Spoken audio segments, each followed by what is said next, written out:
अस्सलामुअलैकुम नाज़रीन, आप देख रहे हैं ड्रामा सीरियल अदावत। अगर आपको हमारी ये वीडियो अच्छी लगे इसको लाइक करें, हमारे यूट्यूब चैनल पाकिस्तानी ड्रामा को सब्सक्राइब करें।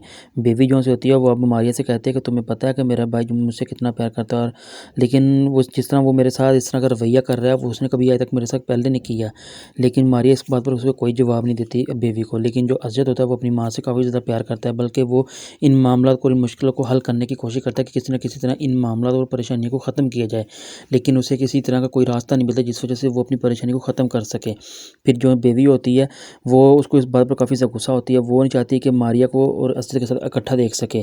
लेकिन जो बेबी होती है वो मारिया से कहती है कि तुम्हें नहीं पता, तुम मुझे ये बताओ कि तो उसे कौन इस तरह रुखसा रहा है, मेरे भाई को जो मेरे खिलाफ इस तरह बोल रहा है। मैं सब जानती हूँ, इसलिए मुझे मजबूर मत करो कि कोई ऐसा गलत कदम उठाऊँ जिससे तुम्हें कोई नुकसान हो। लेकिन जो मारिया होती है वो बेबी से कहती है मैंने उसको कुछ नहीं कहा असद को, ठीक है। लेकिन जो कि अरीबा होती है वो अब तवीर धागों पर उतर जाती है। जब वो तवीद करवाना शुरू करती है तो वो जो कि रेहान की माँ होती है जब उसको देखती है तो वो कहती है कि अरीबा तुम पागल हो गई, तुम किन कामों में पड़ गई हो, अब तुम तवीद और इन दागों के चक्करों में पड़ गई हो। तुम्हें ज़रा शर्म नहीं आती कि तुम अपने घर को बर्बाद कर रही हो, और आखिर क्या वजह है जो तुम इस तरह के काम कर रही हो।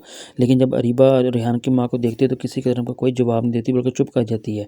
और अचानक ही जब असद की वालदा की तबीयत अचानक ख़राब हो जाती है और बिल्कुल भी उठ नहीं आंखें खो रही होती, तो सब उन्हें इस हालत में देखकर काफ़ी ज़्यादा डर जाते हैं। और अचानक से बेबी जो सी होती है वो असद को वादे देती है, और उधर जो कि अंबर पर जो होती है वो भी उसकी काफ़ी ज़्यादा तबीयत ख़राब हो जाती है और अचानक से वो बेहोश हो जाती है, क्योंकि जमाल ने उसे डिवोर्स का जो लेटर ही उसको घर में भेज दिया।